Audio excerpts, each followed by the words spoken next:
Bonsoir à tous, merci d'être au rendez-vous de ce 20h à la une de l'actualité. Bloc opératoire et laboratoire non fonctionnel. Scanner en panne. L'hôpital général de Grand Yoff est presque à l'arrêt. En colère, les travailleurs exigent un audit de la masse salariale et dénoncent un recrutement de personnel non qualifié.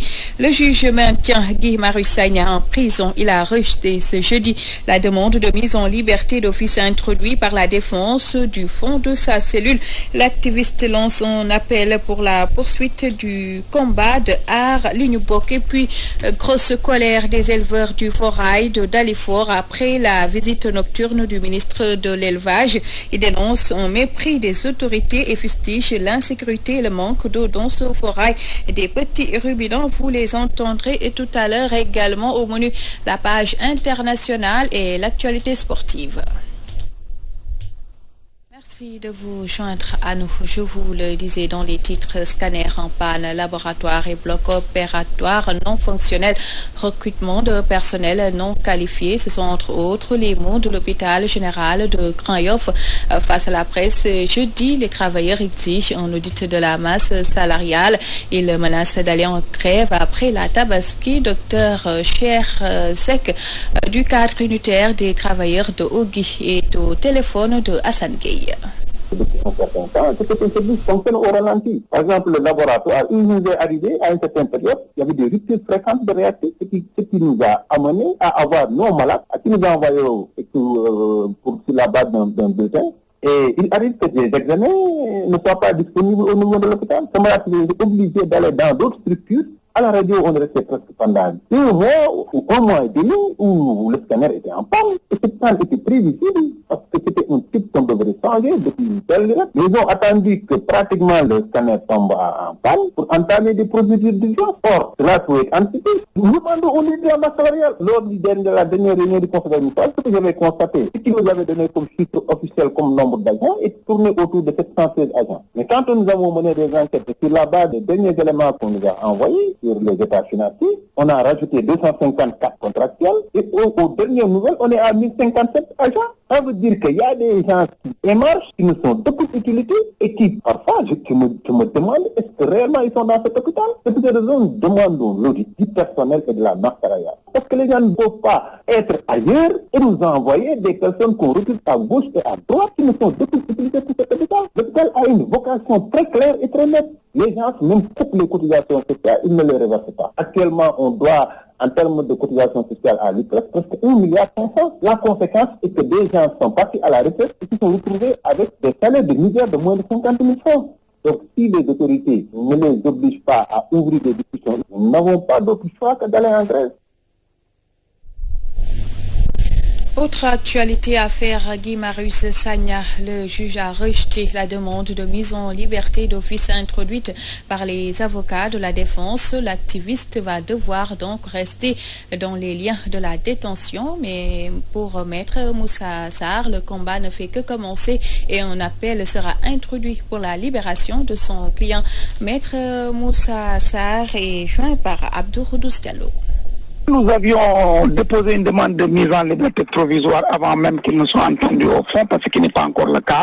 Mais le juge a rejeté notre demande de mise en liberté provisoire et nous avons immédiatement interjeté appel. Donc nous allons continuer le combat devant la chambre d'accusation. Surtout quand l'espèce, il est manifeste que Guy Marius Sagna fait l'objet d'une arrestation illégale.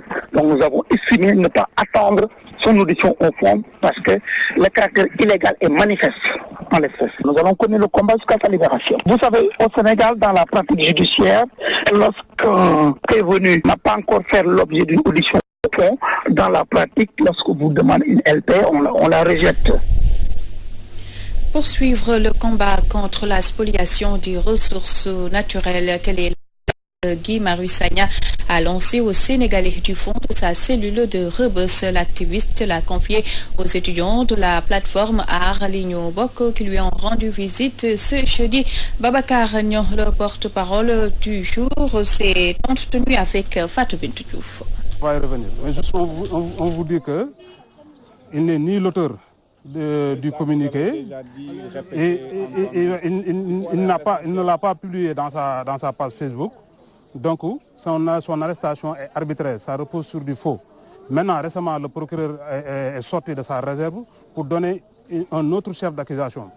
Maintenant, il n'est plus accusé de faire une fausse alerte, mais il est accusé de faire une fausse diffusion de nouvelles. Donc, ce qui veut dire que l'arrestation de Guy Marius Sagna, ça repose entièrement sur du faux. Maintenant, nous sommes en train, tout à l'heure, de le voir. Il nous a livré un message. Il nous a exhorté à ce qu'on continue le combat. Lui, son arrestation ne le dérange pas. Parce que Socrate disait que commettre l'injustice, c'est pire que de la subir. Il est conscient de cela. Il sait nettement autant pour moi, que son arrestation, ça repose sur du faux. Maintenant, il nous a exhorté carrément de continuer le combat. De continuer le combat pour le recouvrement de nos avoirs pétroliers et gaziers, de continuer le combat pour libérer nos pays dans les griffes du capitalisme néocolonial, de continuer le combat pour libérer le pays, pour réclamer la justice des camarades qui ont été détenus de façon arbitraire, pour libérer, en fait, réclamer la justice des prisonniers politiques. Nous vous l'évoquions dans les titres. Visite du ministre de l'Élevage au volailles des petits ruminants de Dalifort. Les vendeurs de moutons expriment leur mécontentement. Ils se disent oubliés par les autorités et déplorent les problèmes d'eau, de sécurité, d'espace. Théodore Semedo a recueilli leur réaction. Il y a beaucoup de difficultés, il n'y en a pas de l'eau. Il n'y en a pas de l'eau, il n'y en a pas de sécurité. Tout le monde, il faut regarder. Il y a un parc de moutons. Petit ruminant, c'est ici. Mais il y a des gens là, on va revenir ici. On va acheter les moutons. Tout le monde, tous les Dakar, on va vendre du mouton. Ça, c'est pas bon. C'est le problème des clans d'eau, problème des clans de saints. Il y a des gens là, on va là, il y a un mouton de 1 million. Il y a un mouton de, 300, 500 000. Ici, il y a des moutons 125 000. Il y a des moutons 90 000. Il y a des moutons 140 000. Mais il y a des gens là, qui vont médiatiser les moutons là. Il dit moutons 3 millions, moutons 4 millions, moutons 1 million 800 000. Tout le Malien va écouter, le Nigérien va écouter. Augmenter les moutons chez les gens là. Le premier problème, nous n'avons pas d'abord de l'eau. On achète aujourd'hui la barrique de l'eau à 5 000 francs, un pan à 300 francs. C'est ça qu'on achète là. L'élément de bétail c'est cher. Mais encore, les sécurités, ça manque un peu. Nous avons beaucoup de problèmes actuellement là, monsieur. Parce que même la santé, on ne m'aime pas même. Actuellement, on doit avoir quand même les gens de la santé ici, là, ils circulent. Poste de santé, on n'a pas. Tu ne vois pas laisser le soleil là. On peut rester là après, quelqu'un tomber ici, là. Il n'y a rien que évacuer, amener encore l'hôpital. Mais s'il y avait encore une autre marché, s'il y avait une autre marché encore, il y aura, j'espère que tout. Mais nous ici, là, on n'a jamais vu d'abord pour le moment. Si, c'est-à-dire, c'est d'ici. Le ministre, avant de venir ici, on va appeler le président Mamadou Talla ou bien le délégué. Mais personne. Jusqu'à 2h du matin, il fait nuit, tout le monde, on va rentrer à la maison, on va dormir. Après le ministre, on va revenir ici. Mais tu n'as pas vu le président d'Aral, tu n'as pas vu les délégués. Tu n'as vu un peu de vendeurs du mouton, il y a des gens là, tu ne connais pas les marchés. Nous, tu connais les marchés. Restons avec les Tefanké. À moins de 5 jours de la Tabaski, les prix des moutons restent très élevés. Au point de vente de Liberté 6, les vendeurs précisent que c'est la race qui détermine le prix du mouton. Un reportage signé Khadisila avec Pape Gourgueil. En dehors de l'aspect religieux, la fête de la Tabaski est aussi commerciale. La vente de moutons en est une parfaite illustration. Nous avons des moutons à toutes les bourses. Il y en a pour 100 000, 110 000, voire 120 000. Il y en a ceux qui préfèrent les gros béliers et d'autres les petits qui coûtent environ 60 000 francs. Je ne vends pas de moutons à 50 000 francs. C'est plus d'actualité. On n'en vend plus. Les vendeurs trouvés au rond-point Liberté 6 précisent que les prix des moutons varient selon la race. Hier, j'ai vendu un mouton à 550 000, un autre à 400 000 et même jusqu'à 250 000. C'est un peu la variété des prix de ces moutons-là que moi-même j'ai élevés. Donc si vous prenez en compte la cherté des aliments, c'est tout à fait normal que cela se répercute sur les prix. Mon mouton le plus cher est à 400 000 francs CFA et le moins coûteux, 85 000 francs CFA. Les aliments de bétail nous coûtent 20 000 francs par semaine. C'est normal que les moutons soient chers. Le prix des moutons reste toujours très élevé à moins de 5 jours de la Tabaski. Le Sénégal a besoin de 750 000 têtes, dont 250 000 pour la seule région de Dakar, pour satisfaire la demande des fidèles musulmans. C'est la cause du manque d'espace, mais aussi de l'insécurité. Beaucoup de Dakarois préfèrent laisser leurs moutons dans les points de vente après achat. Un choix réaliste, mais qui n'est pas sans conséquence, nous apprend Mélanie Aminata Sambo.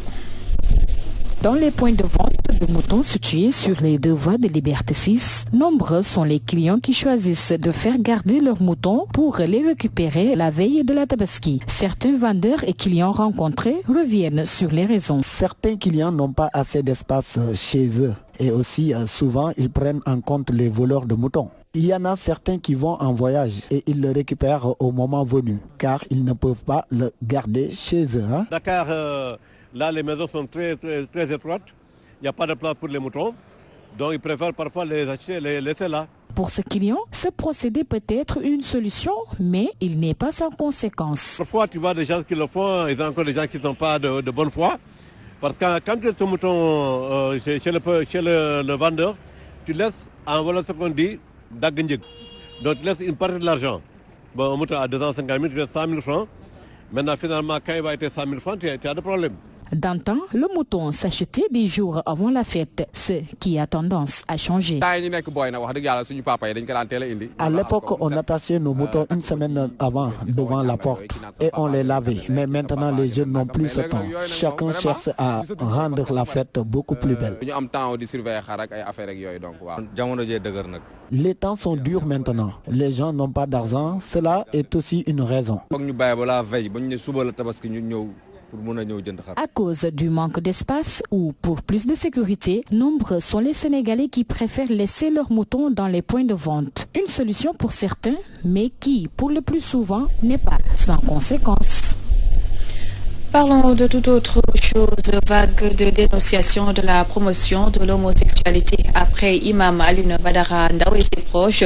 C'est au tour de la coordination des musulmans de Kaolack de monter au créneau pour exhorter l'État à prendre ses responsabilités. Oustaz Harouna Niang, que je vous propose d'écouter. Il est avec Al-Hassan Ba. À propos des activités des LGBT au Sénégal. Considérant donc les lois incriminant l'homosexualité au Sénégal, tenant compte des sentiments de la majorité des Sénégalais qui représentent plus de 90% de la population, toute obédience religieuse confondue. La coordination des musulmans de Kaolack, qui réunit en son sein les familles religieuses et les organisations islamiques de Kaolack, déplore et condamne avec vigueur les récentes activités des homosexuels. Ces derniers ont pour objectif d'étendre ouvertement leurs tentacules parmi le peuple sénégalais, en particulier dans sa jeunesse, par le biais de célébrités et d'artistes, par tentation et par séduction. La coordination dénonce également le processus de déformation du noble Coran, retouchant les dispositions relatives à cette odieuse pratique homosexuelle. Elle considère que les retombées ou bien les avantages financiers de la coopération internationale ne devrait pas être aux dépens de nos identités religieuses et de notre culture sénégalaise. Elle déclare que le peuple sénégalais, qui, à travers ces différentes catégories, n'a jamais accepté dans le passé de telles pratiques et ne les acceptera ni aujourd'hui ni demain, car elles violent toutes les valeurs morales ancrées dans cette société de foi religieuse. La coordination s'associe à tous les activistes religieux et civils qui combattent vigoureusement et condamnent fermement les pressions exercées afin d'asseoir ces pratiques dans la communauté sénégalaise. La coordination nourrit beaucoup d'espoir à ce que les vénérables chefs de famille et guides religieux jouent leur rôle habituel dans de telles questions. Nous exhortons donc l'État du Sénégal à assumer pleinement ses responsabilités. La coordination appelle également tout un chacun a joué sa partition pour bannir cette pratique dans notre société. À Louga, une trentaine de jeunes éclaireurs sénégalais et français vont à l'assaut des ordures ménagères présents dans la capitale du Ndiambour pour une dizaine de jours. Ils comptent s'investir pour une meilleure gestion des déchets. Plus de détails avec Omar Kairé.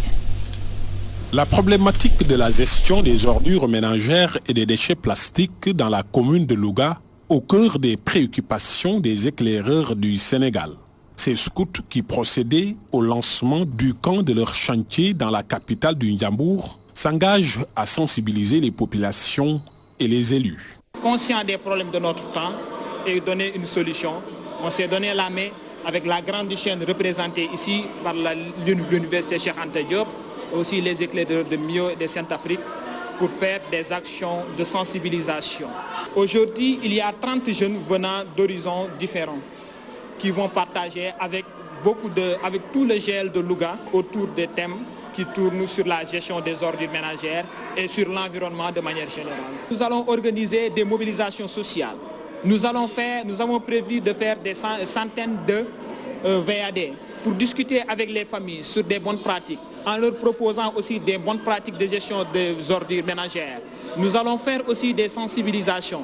Nous allons former aussi tous les conseils municipaux des 11 quartiers de Louga sur la propre thématique aussi de la gestion des ordures ménagères.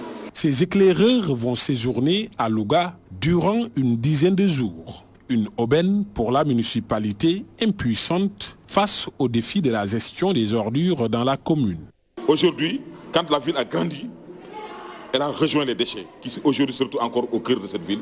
Les autorités municipales, les services techniques municipaux œuvrent et travaillent avec notre matériel logistique dont nous disposons pour effectivement débarrasser les ordures.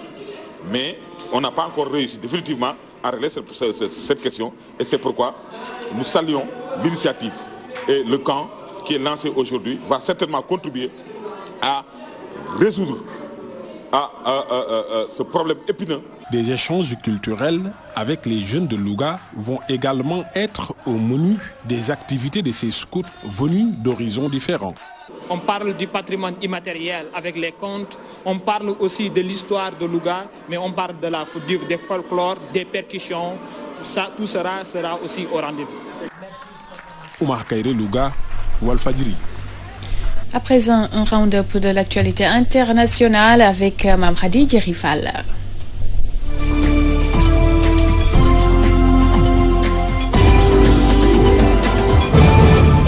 Au Togo, l'Assemblée nationale a adopté hier soir une nouvelle loi encadrant le droit de manifester. Les Togolais ne pourront plus manifester avant 11h et au-delà de 18h. Selon la nouvelle loi adoptée par l'Assemblée nationale, le texte interdit également de défiler sur toutes les routes nationales dans les zones à forte activité économique et plus généralement dans certains centres urbains. Donc, l'administration a dorénavant le pouvoir de limiter le nombre de manifestations par semaine dans une ville en fonction de la disponibilité des forces de sécurité prévues pour les encadrer. Almazbek Atamaev, l'ancien président du Kirghizistan, a été interpellé aujourd'hui par les forces spéciales. Il aura fallu déployer plus d'un millier de policiers pour parvenir à déloger ses partisans qui s'étaient retranchés avec lui dans sa résidence de la banlieue de Bishkek, la capitale kirghize. Accusé de corruption, il a toujours refusé de se livrer à la justice et parle d'un procès politique intenté par son successeur, l'actuel chef de l'État kirghize, Soronbay Jeenbekov. Le navire de long Proactivia Open Arms attend depuis presque une semaine de savoir où il pourra accoster. Malte lui a refusé formellement l'accueil. Même chose pour l'Italie et le ministre de l'Intérieur Matteo Salvini a renchéri en menaçant de confisquer le bateau s'il approche. Après le cas de Gregoriti, navire des gardes-côtes italiens, et celui de l'Alan Kurdi de l'ONG CIAS, c'est la troisième fois en 15 jours qu'un navire se trouve en quête de port pour débarquer des migrants.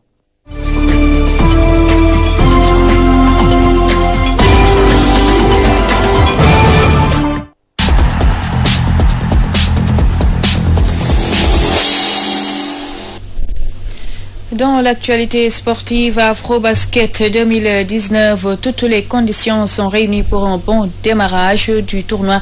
L'assurance est du président du comité local d'organisation, Maître Babacar Ndiaye, renseigne que le budget s'élève à 700 millions de francs CFA. Le voici au micro de El Khairi Aïdara. Donc pour l'hymne national, c'est vrai que ça nous a permis vraiment, parce que ça aussi c'était l'objectif visé à travers le tournoi. C'était un tournoi de pré-Afrobasket. Ça nous a permis de voir qu'il y a des choses, des difficultés auxquelles nous serons confrontés et les dispositions seront prises vraiment pour permettre, pour éviter ce genre de problème. Mais je vais vous dire, vous ne pouvez pas faire venir des centaines de personnes des pays et vous dire qu'il n'y aura pas de problème. Il y aura forcément des problèmes parce que c'est une œuvre humaine.